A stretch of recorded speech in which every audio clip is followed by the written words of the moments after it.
하겠습니다. 그럼 정지훈 교수님 모시겠습니다.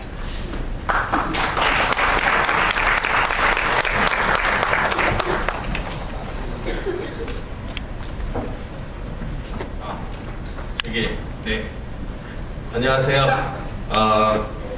시간을 갖다 굉장히 타이트하게 주셔가지고 어쩔지 모르겠네요. 사실은 제가 진짜 잘할 수 있는 제목을 이 섹션에 드렸더니 제가 생각하는 쪽은 이제 주로 비즈니스 융합 쪽입니다. 비즈니스 스트래티지하고 그다음에 이제 산업적인 측면의 걸 좀 많이 하는 편인데 그 제목을 드렸더니 인문사회에 적어라고 인문사회와 관련된 제목을 달라고 그러시더라고요. 그래서 이거 자신 없는데 하면서 또 준비해서 드리고 나니까 지금 말씀하신 대로 2시간을 해야 되는데 그냥 큰일 났네 막 이렇게 지금 돼버려서 짧은 시간 동안 어떻게 돼야 될지 모르겠지만 그래도 나름 최선을 다해서 말씀을 좀 드리도록 하겠습니다. 아까 앞에 잠깐 말씀하신 우리 이정현 교수님 말씀하신 거랑 조금 겹치는 부분도 좀 있고 그런 부분들은 또 따로 이야기를 드리도록 하겠습니다. 혹시 이게 뭔지 아시나요? 고스트 인 더 쉘이라고 굉장히 유명한 오시마모루가 감독을 했었고 매트릭스의 원전이라고도 불리죠. 원래 애플시드라고 하는 작품을 만든 시로 마사무네 원장 이게 아주 유명한 전자뇌의 브레인에 대한 얘기도 나오고 거기서 휴먼 머신 인터페이스에 대한 컨셉에서 제일 중요한 그런 작품 중에 하나입니다. 이 HMI라고 하는 것에 대해서 그동안 요즘 우리가 얘기 많이 하고 있는 HCI 휴먼 컴퓨터 인터페이스하고의 기본적인 차이점, 기본적인 차이점이라고 얘기하기보다 이것 자체가 아직 디파인이 제대로 되어 있지는 않아요. 좀 여러 가지 선들이 같이 있기 때문에 그 차이에 대해서 조금 더 말씀을 드리고 왜 지금 이것에 대해서 논의가 되어야 되는지 특히 인문사회학적으로도 굉장히 중요한 의미가 있기 때문에 그 얘기를 중심으로 말씀을 드리겠습니다. 저쪽에다 해야 되나? 첫째로 제일 우리가 이런 이슈가 굉장히 많이 나올 수밖에 없게 된 것이 스마트 테크놀로지에 대한 패러다임이 바뀌기 때문에 그런데요. 구글 글라스 이게 지금 아까도 나왔었지만 이게 굉장한 의미가 있는 것이 이게 객체가 아니거든요. 지금까지 나온 제품들하고는 컨셉이 기본적으로 좀 다릅니다. 왜냐하면은 지금까지 나온 것들은 얘는 스마트폰이다. 그럼 얘는 얘입니다. 물체입니다. 물체. 이 물체고요. 저는 저죠. 이렇게 둘이 분리돼 있어요. 그래서 이 둘 사이의 컴퓨테이션 기계를 어떻게 인터랙션 할 것이냐가 소위 말하는 UX의 가장 메인을 차지를 했던 겁니다. 그리고 컴퓨터하고의 관계도 그랬고요. 로봇하고의 관계도 그래요. 어쨌든 간에 나하고 걔하고는 분리되어 있지 나하고 걔가 직접 연결되어 있지는 않거든요. 근데 구글 글라스는 원리가 제대로 이해를 못 하시는 분들만 제가 잠깐 여기 디픽트를 해놨는데 저게 여기 있는 걸 쳐다보는 게 아니에요. 그것이 아니고 여기 DLP라고 해서 프로젝션이 들어가면 여기 프리즘이 꺾어가지고 우리 망막에 다이렉트로 맺히게 하는 방식이에요. 그래서 구글 글라스 쓰시는 사람들 보면 안경 쓴 사람이 없어요. 왜냐하면 안경은 여기서 디플렉션이 일어나기 때문에 안 맞아요, 초점이. 그래서 그런 사람들은 컨택 렌즈로 바꿔 껴야 돼요.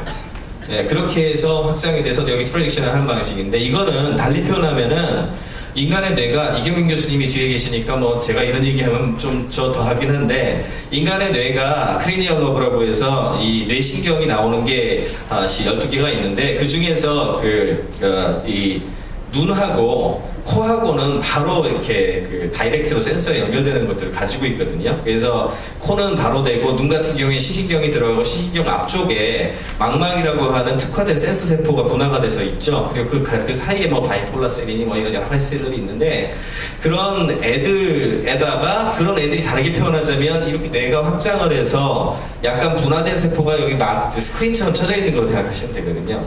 근데 거기다가 빛을 바로 때려가지고 맺히게 하는 방식이란 말이에요. 그러니까 이건 달리 표현하면은 나의 뇌에 특히 이제 눈과 관련된 부분이 확장한 컨셉에 진짜 가깝습니다. 그러니까 옛날에 이제 이와 관련해가지고 마샬 백만이 인간의 확장에 대한 미디어는 인간의 확장이라는 얘기 굉장히 많이 했었는데 그게 이제 약간은 레토릭에 가까운 얘기였다면 지금은 이제 그게 아닌 상황이 좀 벌어지고 있는 거죠. 굉장히 좀 다른 컨셉입니다. 그 다음에 모나시 비전이라고 이번에 호주에서 만들어진 거는 조금 더 나가죠. 이미 귀하고 이쪽에는 벌써 많이 들어갔는데 바이오닉 아이라고 표현하기도 하고요. 결국엔 눈에서 받아들여진 게 이렇게 크로스를 해가지고 이 뒤로 가가지고 이 후두엽에 우리가 시각 중추가 있거든요. 이 시각 중추에다가 임플란트를 합니다. 임플란트를 하고 그 다음에 블루투스로 여기서 카메라로 받은 거를 그대로 그냥 전달을 하고 그 시그널을 변환시키면은 볼 수 있다는 거죠. 이게 2014년 내년에 들어가 임상시험은 내년에 임상시험은 들어가고 뭐 그렇게 되는 컨셉입니다. 저거 같은 경우에는 저거 말고도 많아요. 제가 USC 있을 때 바이오미메틱이라고 해가지고 망막 뒤에 직접 그 트랜스 연결할 수 있는 것도 하는 것도 있었고, 그리고 잘 아시겠지만 이미 청각 같은 경우에는 굉장히 여러 가지 시술들이 이루어지고 있는 상황입니다. 조금 더 쉽거든요.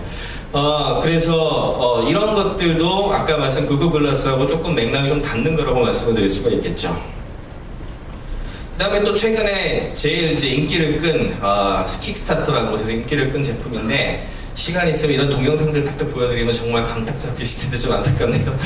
예, 이게 이제 팔찌 같은 스타일인데 여기 이제 우리의 그 근육이 어떻게 인셉션 하는지를 전부 알아요. 그래서 그걸 열심히 연구를 한 다음에 이렇게 차고 다니면서 우리의 손 동작이나 이런 거 움직이는 거를 근육 수준에서 전부 체크를 해서 모든 동작을 그대로 읽어내고 조작할 수 있는 그런 인터페이스예요.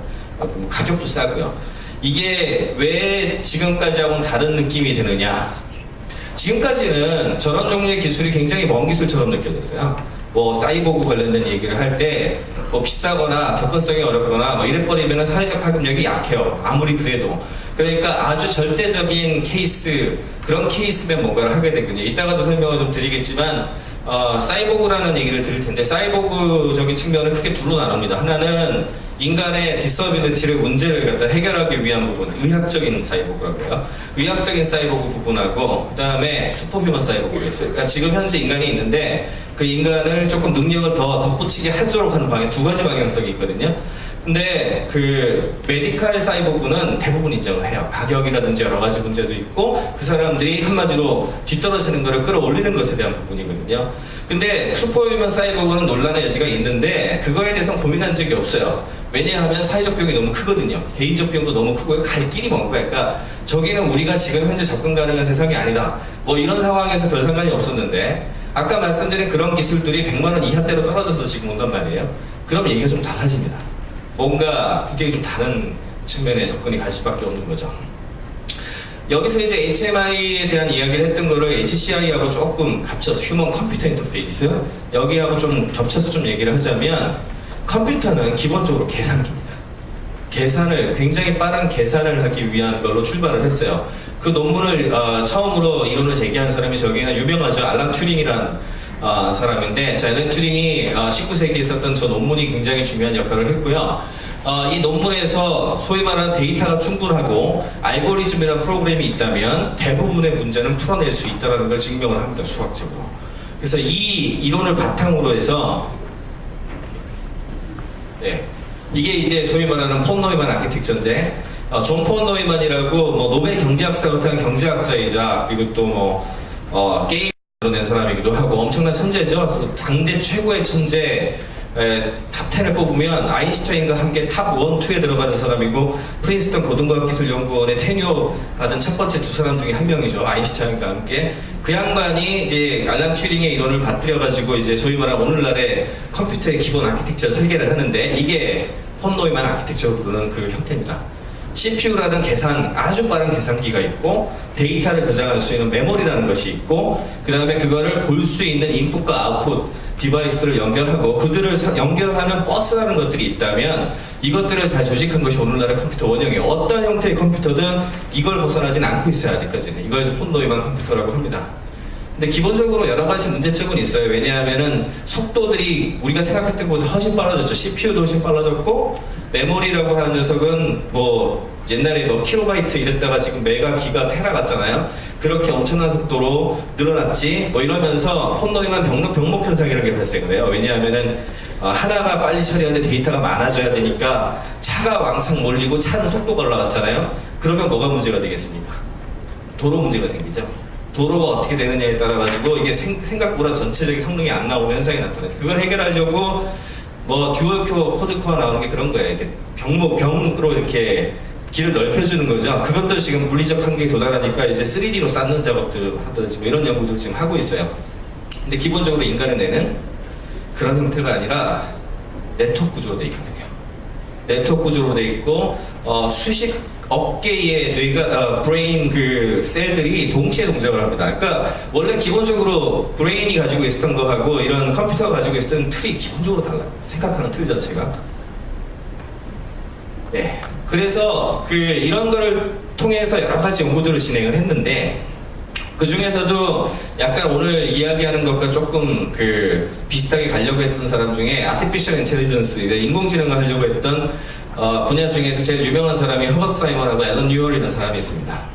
이 두 사람들이 굉장히 많은 논문들을 냈고 연구도 많이 했는데 제일 대표적인 게 로지컬 티어리스트라고 하는 프로그램, 이게 첫 번째 AI 프로그램으로 불리고요. 그 다음에 제너럴 프로블럼 솔버라 그래가지고 이게 좀 어려운 얘기니까 뭐 간단하게 말씀드리기는 어려운데 어쨌든 모든 정보를 이렇게 알고리즘화를 해가지고 풀어낼 수 있도록 만들어내는 어떤 그런 형태의 시스템이에요. 그래서 어쨌든 간에 계산 용량이 충분하고 거기에 대한 프로세싱 파워가 들어가고 데이터가 충분히 간다면 요즘에 나오는 빅데이터 같은 것도 뭐 여기에 맥락이 닿는다고 할 수 있는데 어쨌든 뭔가를 풀어낼 수가 있고 거기서 인간처럼 지능화해서 뭔가를 풀어내는 것이 가능하다라는 것을 이제 여러 가지 증명을 해냈죠. 근데 이런 변화에 대해서 조금 다른 생각을 가졌던 사람 중에 한 사람이 릭 리더라는 교수입니다. 이 양반은 원래 사이콜로지스트 심리학자고 동시에 컴퓨터 사이언스를 했던 사람인데 이분은 뭐를 주장했나 하면 맨 컴퓨터 심바이오시스라는 걸 주장을 했어요. 사람하고 컴퓨터하고 같이 뭔가를 할 수 있다면은 결국에는 인포메이션 핸들링을 통해 가지고 우리 사회를 굉장히 많이 바꿀 수 있다 이런 얘기를 했고요. 이 사람이 제록스 파크 연구소에 굉장히 큰 영향을 미치면서 그 뒤에 알파라고 하는 미국의 국방부 연구소 프로젝트에 들어갔고 그렇게 해서 시작된 게 알파넷 프로젝트, 오늘날의 인터넷이 이 양반이 이제 이니시에이션을 하게 되죠. 그 다음에 이제 이반 서덜랜드 같은 사람들이 그렇다면 인간이 컴퓨터를 어떻게 잘 다룰 수 있을 것인가에 대한 것들을 고민을 하기 시작을 하고 그와 관련된 파트로 인풋 디바이스라든지 사람이 하는 방식과 유사하게 그래픽 유저 인터페이스를 넣는다거나 뭐 이런 것들을 집어넣으면서 오늘날 우리가 알고 있는 이런 터치 기반의 아주 자연스러운 휴먼 인터랙션 기반의 스마트 디바이스들이 나오게 되는 이제 근거들을 마련하게 됩니다. 그 다음에 이제 중요했던 사람이 여기 있는 퍼스트 마우스를 만들었던 더글라스 앵겔바르트라는 사람이 있고 큰일이네. 3분이라고 벌써 주시면 안 되는데 네, 이렇게 해가지고 소위 말하는 오늘날 우리가 알고 있는 휴먼 컴퓨터 인터페이스가 발전을 했어요. 그러면 지금까지 이야기를 바탕으로 해서 HMI라고 봤을 땐 뭐가 다르냐?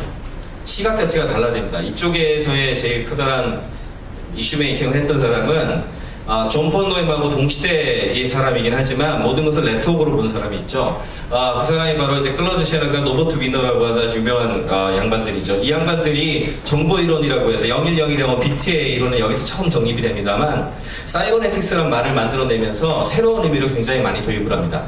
사이버네틱스라는 말 자체는 원래 이제 플라톤의 이제 거버너이터라고 하는 말에서 나오는데 인민에 대한 통치를 의미하고요. 앙드레 마리 앙베르는 사이버네틱 이거 이제 말을 바꿔서 인간지식 분류 체계에서 행정학을 가리키는 말이었어요 이게. 그래서 결국에는 컨트롤 티어리입니다. 이제 피드백이 있고 어떻게 이렇게 컨트롤할 수 있는가에 대한 얘기였고 그것이 생물 관찰을 하다 보니까 신경의 뉴로 피드백이 똑같은 구조로 돌아가거든요. 그래서 아노킨 같은 사람이 그에 대한 것들을 발표를 했고 이거를 바탕으로 해서 바이올로지한 뉴로 쪽에 바이올로지한 사람하고 그와 관련된 컴퓨테이션 한 사람들하고 여러 가지 두 가지 정도 학설들이 나오게 되면서 우리가 알고 있는 사이버네틱스가 형성이 되죠. 이 양반이 한 5년 정도 7년 정도 지나서 도구적인 측면의 것들을 굉장히 많이 하다가 방향 전환을 합니다. 로버트 위너가. 그래서 그 다음에 쓴 책이 The Human Use of Human Being이라 그래가지고 이런 원리를 이용해서 인간 관습과 제도 사이의 유사성 그리고 사회적 합의를 대중화하는 노력을 하게 됐고 그 다음에 이런 변화를 바탕으로 해가지고 우리 뇌와 관련된 것 그리고 우리 사회와 관련된 것에 대한 이슈를 굉장히 많이 제기를 하죠. 근데 이렇게 되면은 어떤 문제가 발생을 하냐면은 소위 말하는 인간 자체의 변형에 대한 이야기가 나오게 되죠. 지금까지는 따로따로였는데 그것이 아니라 나 자신이 사람 자체를 변신시킬 수 있는 것에 대한 컨셉인 거죠. 이에 대해서는 이미 뭐 공상과학과 소설 같은 것이 굉장히 많은 얘기가 나왔지만 이게 건담입니다. 건담의 강화인간, 유타입이라고 하는 코스모폴리탄이죠. 이제 우리 저 위에 지구에서 떨어져가지고 이제 살게 되면은 그 사람들의 그 중력에서 벗어난 그에 굉장히 익숙해지게 되고 로봇을 조종해야 되는데 굉장히 복잡한 여러 가지 한꺼번에 컨트롤해야 되니 그에 대한 능력이 발달을 해요. 뇌가 또 그거를 잘 할 수 있게 되고 이런 사람들이 이제 뉴타입이라고 불리는데 일반인들은 그런 걸 못 태어나 돌연변이로 태어나거든요. 일반인들은 그게 그렇게 안 되니까 그런 사람들을 이렇게 그 전투를 하려면 그걸 좀 강화를 해야 될 거 아니에요? 그와 관련된 이야기가 나와요. 이제 강화 인간이에요. 이게 강화 인간을 하다 보니까 문제가 많이 발생을 하고 이제 그런 스토리가 진행이 되는데 특히 이제 사이코뮤 시스템이라고 그래가지고 그 만화에 보면은 인간의 어떤 그 능력을 극대화해가지고 뭔가 바뀌게 하는 그런 장치가 나옵니다. 그러다 보니까 처음에는 뉴타입 강화임금을 취급할 수 없게 됐는데 이걸 가지고서 이제 사람들이 정신붕괴가 일어난다거나 또는 뭐 이런 바깥에 연결이 되는 이런 사건 사고가 막 일어나게 돼요. 이게 별거 아닌 것 같지만 우리가 앞으로 직면하는 어떤 이야기일지도 모릅니다. 또 한 가지는 우리가 빼놓지 말고 달아야 되는 것이 영국에서는 이미 상당 부분 허용되기 시작을 했는데 티모시 리얼이라고 아주 유명한 사람이 있죠. 이 양반이 소위 말하는 오늘날 우리가 얘기하는 반전 문화라든지 여기에서 굉장히 핵심적인 영향을 했던 인물인데요. 심리학자였고요. 제각인 효과를 이용해가지고 LSD 같은 환각을 자꾸 보여주게 되면은 그쪽 네트워크가 형성이 되면서 사람을 변신시킬 수 있다. 사람의 의식을 바꿀 수 있다. 그런 연구를 했어요. 그러다 보니까 하버드 대학에서는 이게 이제 윤리적인 측면에서 문제가 돼가지고 킥아웃을 시키죠. 근데 이거를 동부에서는 몰라도 서부에서는 굉장히 잘 받아줄 수 있는 분야가 됐기 때문에 이 사람이 넘어가요. 그리고 여기에서 우드스탁 페스티벌에 나가기도 하고 여기 보다시피 주지사 여기 존 레넌이라든지 뭐 다 있죠. 오노요코 존 레넌도 있고 이 제프 백이거든요. 사이키델릭 음악도 탄생을 하고 우리가 알고 있는 수많은 것들이 여기서 탄생을 합니다.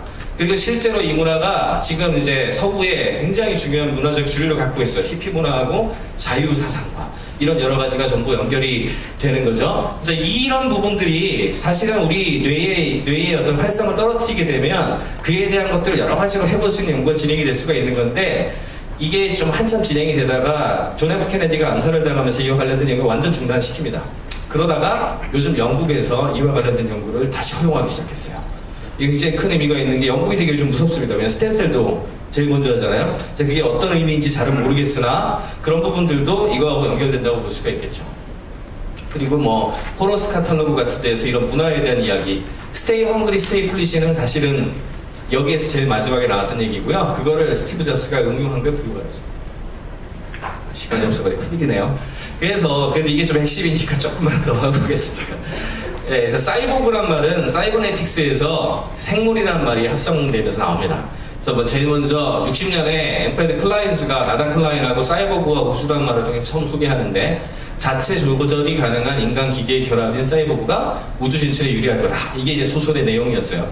60원의 헬라 시인은 사이보그 슈퍼맨에 지단한 책을 썼는데 서문에 클라인스가 뭐라고 했나 그러냐면은 사이보그는 단순한 우주 탐험만이 아니라 정신과 물질이라는 내면의 우주와 외면의 우주의 가결을 이루는 새로운 개척자다.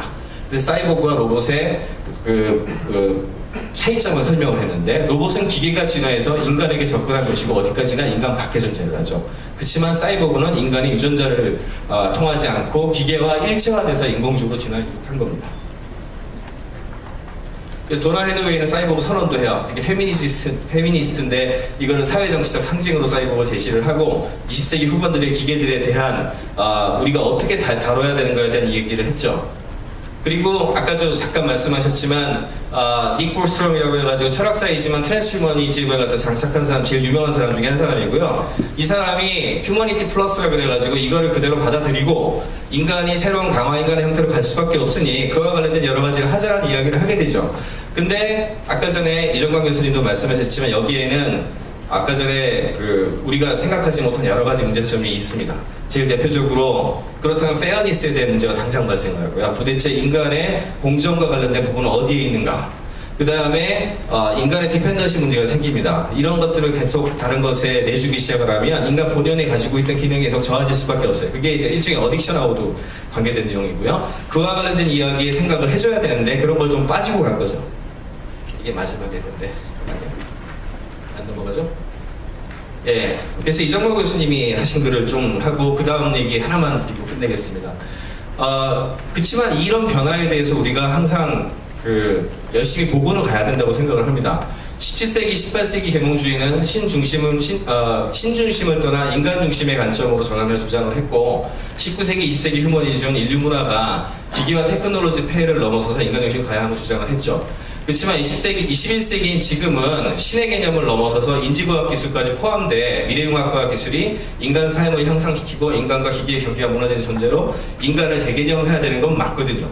과연 이걸 어떻게 접근해야 되는가에 대한 차이가 있는 것 뿐이죠. 이거를 제2의 계몽시대라고 하셨고 신뉴 휴머니즘을 고민해야 된다고 했고요. 다음 장.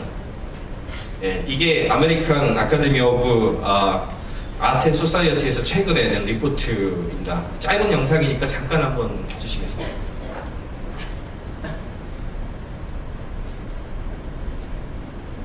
연락을 해야죠. 이게 네트워크 연결을 해달라고 했는데 안 해주셨네. 네, 뭐 짧게 말씀을 드리면은 이런 변화의 시기에 더 많이 우리가 공부를 해야 되는 것이 과연 인간이란 무엇인가 그 본질에 대한 연구라는 겁니다. 그리고 소셜 사이언스, 우리 사회가 실제로 무엇을 위해 존재하며 이 사회에 대해서도 보다 근본적인 성찰이 더 필요하게 됐다는 얘기예요. 그런 것들에 대한 연구라든지 그런 것들에 대한 생각들을 더 자세히 하자라는 것이 이번 선언의 핵심이라고 말씀을 드릴 수가 있고요. 이 내용이 사실은 앞에 얘기했던 휴머니티 플러스보다는 훨씬 더 핵심에 가까이 간 내용이라고 좀 말씀을 드리고 싶습니다. 예, 그렇게 마치겠습니다. 감사합니다.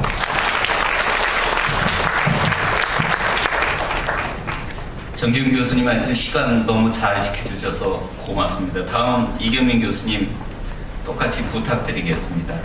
15